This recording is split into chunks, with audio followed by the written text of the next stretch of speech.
ध्यान धरी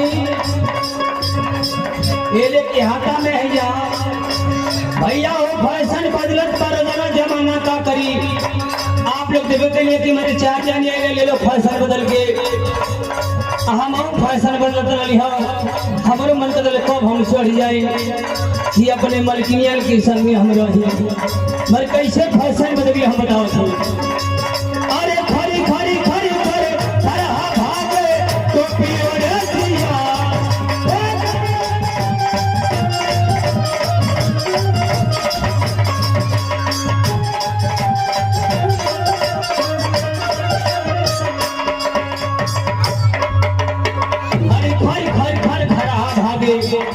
टोपी ओढ़े सिया ये मार सब करिया के का भई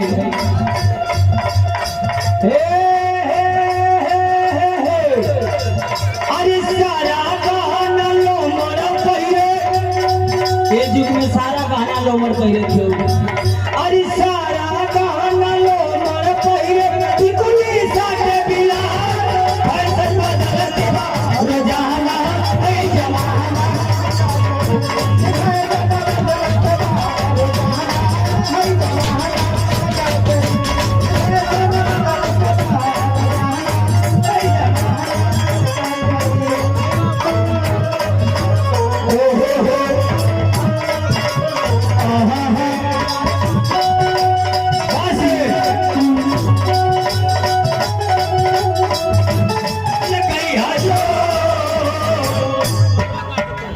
हमारी हीरा है ये हमारे साथ गीत बजला बहुत बढ़िया हम के नीक लगल हम कौन गीत बजल हो के हम गा के बताओ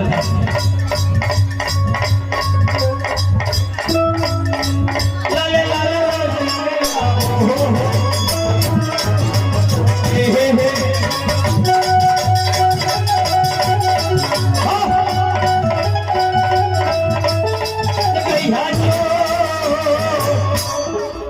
बंद करा लो ठंडी का बेला बंद करा ठंडी का बेला बंद करा ये बतावा चाचा की इतना तगड़ा बजाओ सोच कर रहा हम तो कौ दिन चल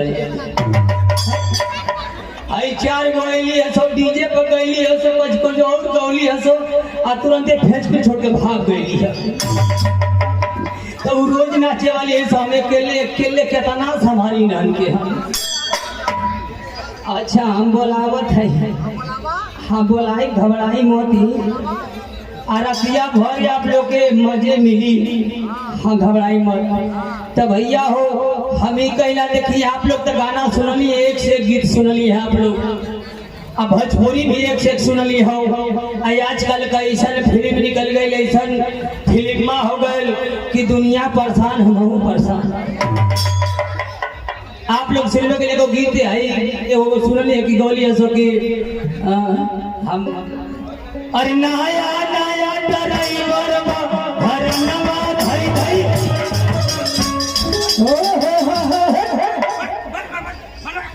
कहाँ गए भैया कैसे भैया हम ही ना कहलिए कि इन लोग बजाओ के गीतिया चलो ले किराया ना ड्राइवर बाहर नवा धई धई चापता अच्छा तो ये बताओ लोग भैया कि हारन के तर दबाला कैसे दबाला हम बताई बताओ दिखाए मार साहब अगर नया ड्राइवर हो सब लोग कुछ और समझे कुछ और समझ जाला मगर नया ड्राइवर अगर गाड़ी चला के ढंग ना हो रोड पर भीड़ लगल हो ब्रेक मारे के ढंग ना हो तो तुरंत हॉर्न दबा दे कि जनता हट जाके हम केहू से लड़ी वड़ी न आराम से निकल जाए यही से कहले कि नया ड्राइवर हरनवा धई धई चापता अगर नया ड्राइवर हरने में धके चाप कि अगर बिजली बन जाए तो तुरंत आदमी साइड हट जाए निकल जाए हम आराम से लड़ी कहीं गाड़ी हमारा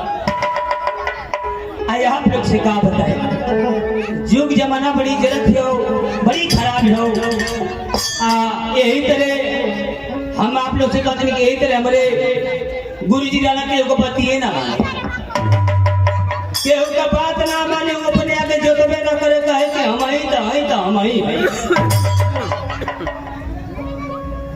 अब बल भर पिए भल लड़का टुकुर टुकुर ताकल करे खैले बिना हो सब मतलब ना रहे।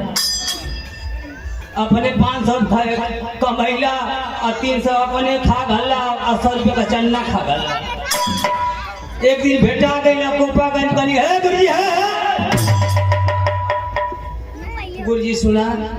अरे गुरुजी गोल लगा था कह दो खुश रहो चलवा खुश रहो।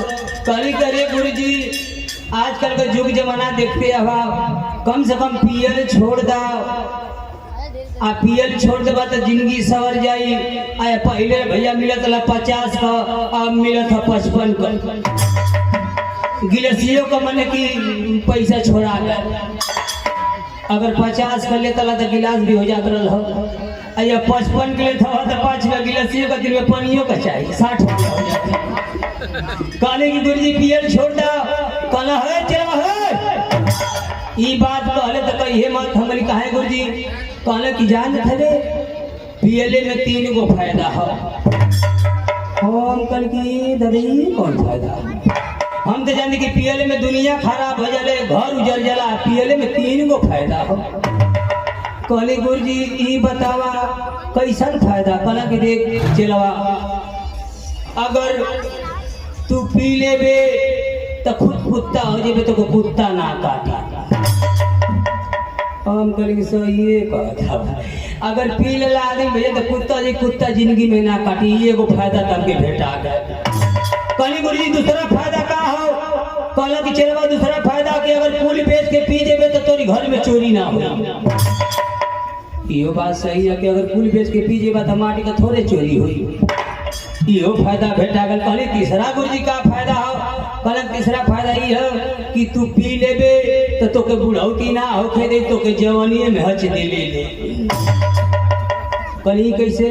कहला कि जब पी लेबे तो फेफड़ा खराब हो जाए तो बुक्की खराब हो जाए। आ तोके बुढ़ौती ना होके दे दादा दारू बुढ़ौती ना होके दे तो जवानीए में हच दे ले। कहली गुरुजी बहुत बढ़िया बात बताला हो।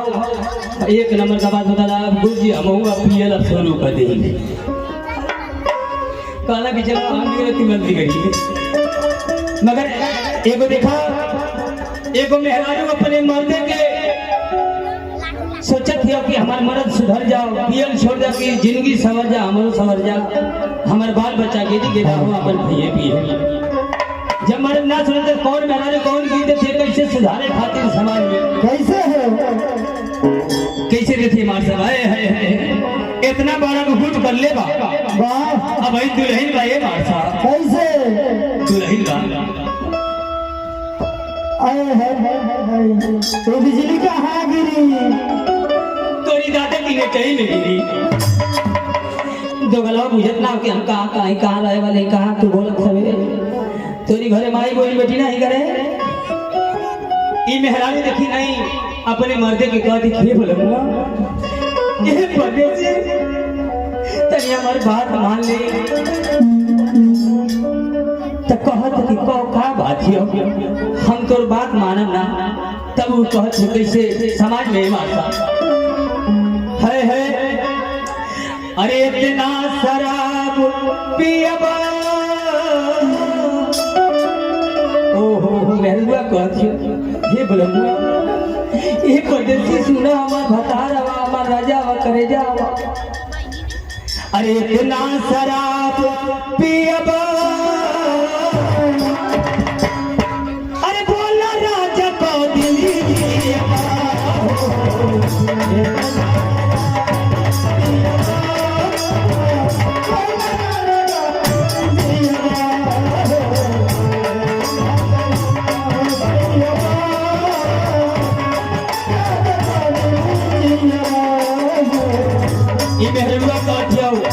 अपनी मर्जी की रहती की।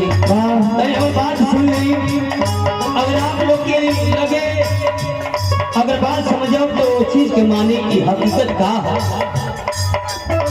काटी मेरे इतना शराब